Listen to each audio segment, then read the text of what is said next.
할렐루야. 사랑하는 성도 여러분, 금주는 복 있는 사람 역대하 26장부터 30장의 말씀입니다. 그 중에서 오늘은 복 있는 사람 역대하 26장 말씀을 통해서 하나님께서 우리를 향하신 마음을 또한 살펴보기를 원합니다. 주전 8세기 전반부의 고대 근동은 권력의 진공 상태였습니다.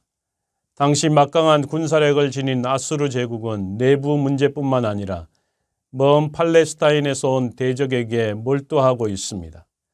북쪽의 시리아는 주전 796년 아수르의 침략으로 쇠약해져 재개하지 못했습니다.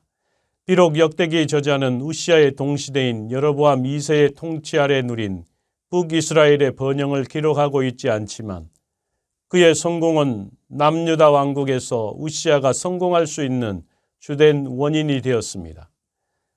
북이스라엘과의 동맹 상태에서 그리고 아수르에 대한 걱정에서 벗어난 우시아는 분명히 국경을 남쪽으로 아카바만에서 엘랏 혹은 에시온 게빌이라고 부르는 엘롯 항구까지 멀리 확장할 수 있었습니다.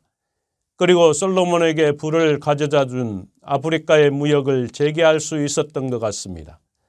반면에 이스라엘의 여로보암 2세의 국경은 북쪽으로 하맛 어귀에서 확장되었습니다. 8세기 통치자들은 통일 왕국 전성기에 솔로몬이 소유한 것에 버금가는 영토를 다스렸습니다. 요아스와 아마사가 암살을 당하였는데도 다윗 왕조는 계속 이어지고 있습니다. 북이스라엘은 암살한 사람들이 새로운 왕조를 일으켰지만 남왕국은 다윗의 등불이 계속 이어졌습니다. 우시아의 이름의 뜻은 하나님은 나의 힘이시다입니다. 우시아 아버지 아마샤와 공동 통치를 포함해 52년을 다스렸습니다. 우시아는 그의 아버지 아마샤의 모든 행위대로 여호와 보시기에 정직히 행하여 하나님의 묵시를 밝히 아는 스가랴가 사는 날에 하나님을 찾고 그의 여호와를 찾을 동안에 하나님께서 형통케 하셨습니다. 라고 말씀하고 있습니다. 우시아는 서쪽으로 블레셋에 대항하여 전투를 성공적으로 이끌어가 가드 성벽, 야분의 성벽, 아스돗 성벽을 헐고 아스돗 땅과 블레셋 사람들 가운데 성읍을 건축하여 해변 무용로에 대한 지배권을 회복했습니다. 또한 남쪽으로는 하나님께서 우시아를 도우사 블레셋 사람들과 그르바알에 거주하는 아라비아 사람들과 마온 사람들을 쳐서 물리쳤습니다. 암몬 사람들은 우시아에게 조공을 바치고 우시아가 매우 강성하여 이름이 애굽 변방까지 퍼졌습니다. 그러나 우시아의 승리는 백성들의 희생을 대가로 치른 것이 아니었습니다. 나라의 안전과 번영은 왕국은 그의 이름이 멀리 퍼짐은 기이한 도우심을 얻어 강성하여졌다라고 말하는 것을 대변할 수 있는 것입니다. 우시아는 물웅덩이와 그것을 지키기 위한 망대를 세우고 가축을 많이 길렀으며 산과 좋은 밭에 농부와 포도원을 다스리는 자를 두어 거대한 농업을 장려했습니다. 왜냐하면 우시아는 농사를 좋아했기 때문이었습니다. 또한 그는 군대를 2600명의 탁월한 군사가 지도자가 되어 30만 7500명을 이끌도록 강하게 양성함으로써 유다 방어를 위한 군대를 재조직하여 활성화했습니다. 또한 우시아는 요아스 침공으로 균열되고 파괴된 채로 남아있던 성벽을 재건하고 강화하여 예루살렘을 보강했습니다. 또한 정확히 어떤 무기인지는 알 수 없지만 그가 고안한 특별한 발명품들을 예루살렘 망대와 성가기에 두어 화살과 큰 돌을 쏘고 던지게 했습니다. 투석기는 석궁일 것으로 추정할 수 있습니다. 왜냐하면 특별한 발명품은 아마도 투석기가 가장 일찍 사용된 것으로 주전 3세기였기 때문에 그렇습니다. 그러나 유명한 아수르의 라기스성 함락부조는 포위된 군사들의 머리 위로 돌들을 날려보내기 위하여 그리고 궁수들을 위하여 성벽에 쌓아 튼튼한 토단을 사용하고 있음을 알 수 있습니다. 나라의 안에서 전쟁터에서 이룬 우시아의 성공들은 우시아의 신실한 덕분이었습니다. 이것은 특히 하나님의 묵시를 밝히 알고 여호와를 경외함으로 그를 가르쳤던 잘 알려지지 않은 스가랴라는 이름의 좋은 자 덕분이었습니다. 스가랴가 살아있는 동안 우시아는 하나님을 구했으며 성전에서 바른 예배를 회복하고 헌신했습니다. 하나님께서는 이 시기에 우시아를 형통케 하셨습니다. 그런데 불행하게도 르호보암처럼 우시아의 힘과 번영은 그를 교만과 파멸로 이끌었습니다. 우시아는 그가 강성하여짐에 그의 마음이 교만하여 악을 행하여 그의 하나님 여호와께 범죄하되 곧 여호와의 성전에 들어가서 향단에 분향하려 하였습니다 라고 말씀하고 있습니다.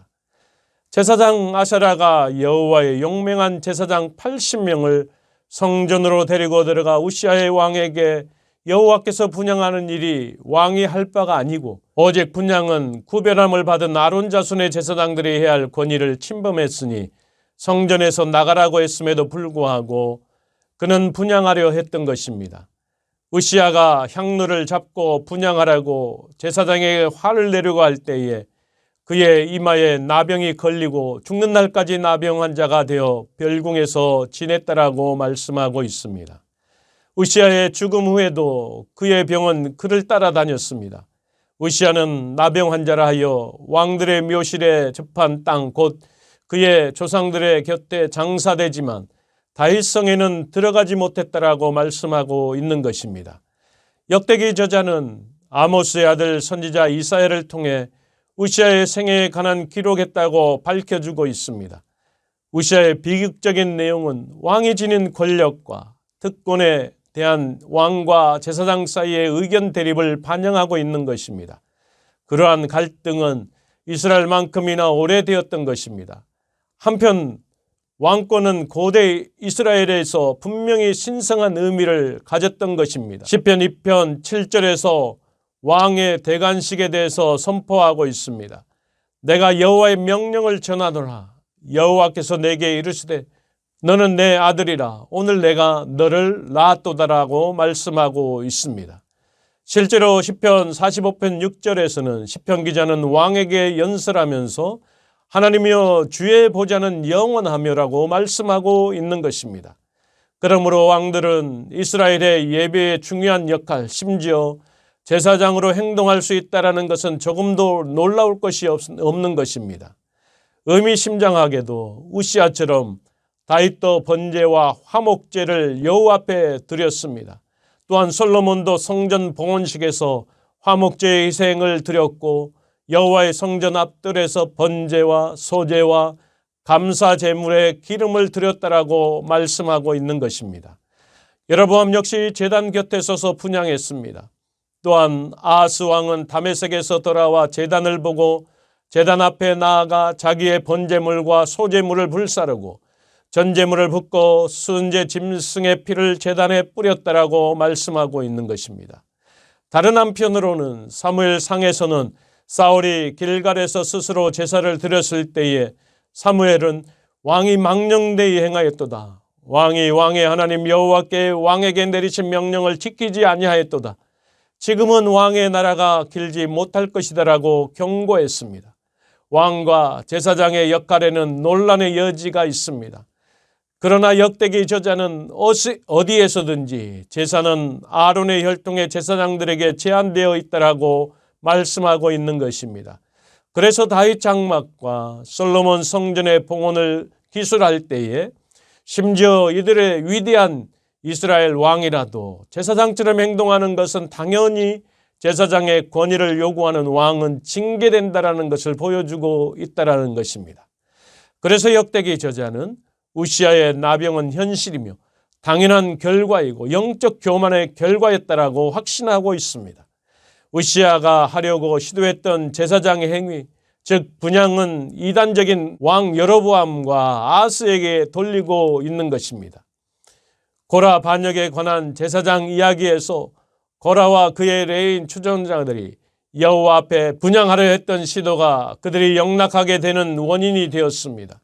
어찌 되었건 우시아는 그 앞에 있던 아사, 요아스, 아마샤처럼 신실한 동안에는 복을 받았지만 불신하게 되면 저주로 떨어지는 왕의 법례가 되었다라는 것입니다. 사랑하는 성도 여러분, 우시아는 어린 나이에 왕위에 올라 다윗과 솔로몬의 시대를 연상케 할 만큼 놀라운 번영을 이루었습니다. 이는 그가 하나님을 경외하고 의지함으로 하나님께서 그를 귀하게 도우신 결과였습니다. 그러므로 우리 역시 세상을 살아가는 동안 형통한 삶을 살기 원한다면 우시아처럼 하나님을 경외하고 의지해야 될 줄로 믿습니다. 아울러 우시아가 그러했던 것처럼 하나님의 은혜 주심 안에 힘써 수고하고 노력해야 될 줄로 믿습니다. 우시아는 하나님의 도우심으로 강성해졌지만 교만에 빠져 하나님의 은혜를 자신의 공로로 착각하는 실수도 저질렀습니다. 그리고 제사장의 직무까지 범했다가 벌궁으로 쫓겨나 죽을 때까지 나병으로 고통을 받았던 사실을 오늘 말씀을 통해서 우리는 깨달아 알 수가 있습니다. 한순간의 범죄로 말미암아 평생 동안 쌓았던 영광을 잃고 왕관 대신 나병을, 왕복 대신 환자복을 입은 채 남은 삶을 고통과 수치 속에서 지냈으며 죽음 후에도 열조의 묘실에 장사되지 못하는 신세로 전락하고 말았다라는 것을 우리에게 가르쳐주고 있습니다. 오늘도 우리에게 하나님의 말씀과 하나님께서 세우시는 권위에 도전하는 것이 얼마나 무서운 죄이며 동시에 공로의 탑은 쌓기 어려워도 잃는 것은 한순간임을 기억하며 살아가야 될 줄로 믿습니다. 우시아의 삶을 통해 더 겸손하며 감사와 함께 받는 직분에 충성하며 나아감으로 주의 영광을 드러내는 저와 여러분의 삶이 되기를 주의 이름으로 간절히 축원합니다. 다 같이 기도하겠습니다. 전능하신 여호와 하나님 아버지, 우시아 왕도 하나님을 경외하고 하나님의 뜻을 온전히 돌려드렸던 그런 상황도 있었고 아울러 후반기에 교만하여서 그 되어진 번영이 자기의 것으로 되어진 양 행동했던 일도 있었습니다. 우리 하나님, 우리가 하나님을 경외하고 하나님의 말씀에 순종할 때에 하나님께서 허락하신 놀라운 복을 받아 누릴 수 있음을 이 시간에 또한 고백합니다. 아울러 나의 교만을 내려놓고 하나님의 말씀에 불순종한 것을 내려놓고 나 자신을 죄에서 돌이켜 하나님께 영광 돌릴 수 있는 귀한 삶을 살아갈 수 있도록 우리 자신을 하나님께 낮춰 나아갈 수 있는 우리 모두가 될 수 있도록 인도하여 주옵소서. 오늘 한 날도 주님의 손에 의탁합니다. 모든 것 주님께 의지하오며 예수님의 이름으로 간절히 기도하옵나이다. 아멘.